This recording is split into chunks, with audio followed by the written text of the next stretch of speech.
Os nematóides das galhas estão entre os patógenos economicamente mais importantes para o cafeeiro, por muitas das vezes destruírem o sistema radicular, provocando morte das plantas e causando severos danos à cafeicultura no Brasil e nas Américas também.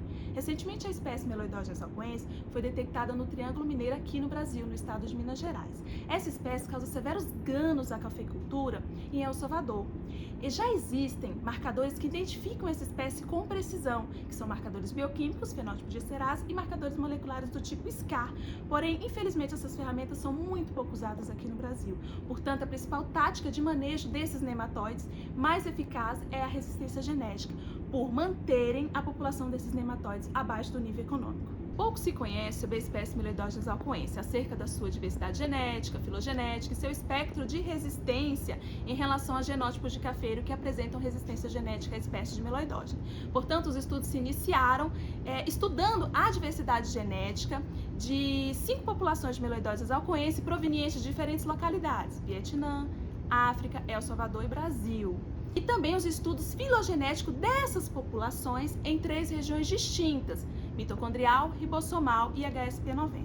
E o que nós obtivemos de resultados em relação a isso? Uma baixa diversidade genética das populações do Brasil, Vietnã e África e uma certa divergência genética da população de El Salvador.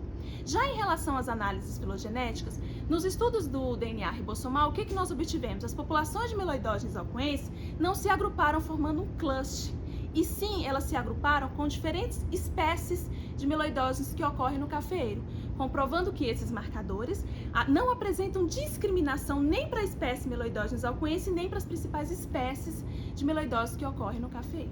Já em relação às outras 2 regiões, mitocondrial e HSP90, o que nós obtivemos?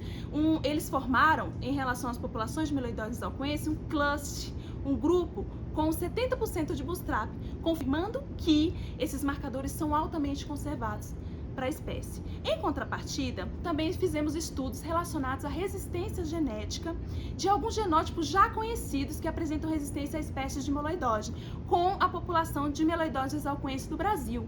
E o que nós obtivemos? Mostraram uma alta suscetibilidade de genótipos já conhecidos, como IPR100, híbrido Timor, cultivares que apresentam cruzamentos com catuai vermelho e anfilo, e também um importante genótipo promissor, que é o apoatan, que apresentou uma moderada resistência em relação à espécie de Meloidogenes alcoense que ocorre no Brasil.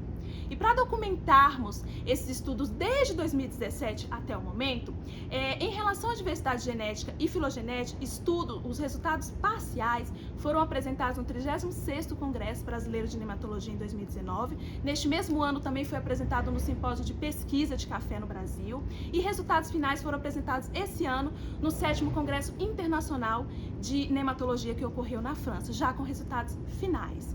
E também já existe um artigo que já está em fase final de elaboração, com esses resultados também.